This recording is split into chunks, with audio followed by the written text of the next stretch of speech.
حضرت ابو ہریرہ رضی اللہ تعالیٰ عنہ بیان کرتے ہیں کہ رسول اللہ صلی اللہ علیہ وسلم چند ایسے لوگوں کے پاس کھڑے ہوئے جو بیٹھے ہوئے تھے، تو فرمایا، کیا میں تمہیں تمہارے برے اور اچھے لوگوں کے متعلق نہ بتاؤں؟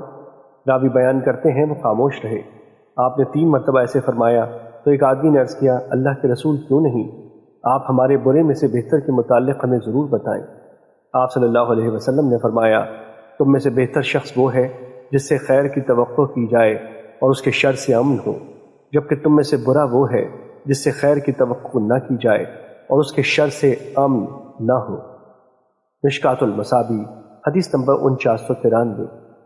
حضرت ابو ہریرہ رضی اللہ تعالیٰ عنہ سے روایت ہے کہ رسول اللہ صلی اللہ علیہ وسلم نے فرمایا، مومن الفت کا مسکن یعنی سراسر الفت ہے، اور اس شخص میں کوئی خیر نہیں جو کسی سے الفت نہیں کرتا اور نہ اس سے کوئی الفت کرتا ہے۔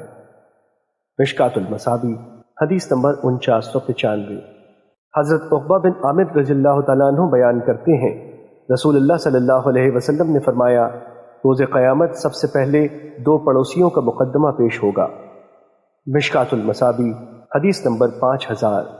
حضرت عائشہ رضی اللہ تعالیٰ عنہ بیان کرتی ہیں، رسول اللہ صلی اللہ علیہ وسلم نے فرمایا، روحیں مختلف قسم کے لشکر ہیں جو باہم متعارف ہوتی ہیں، وہ دنیا میں باہم محبت سے رہتی ہیں اور جن میں اجنبیت تھی ان میں اختلاف رہتا ہے۔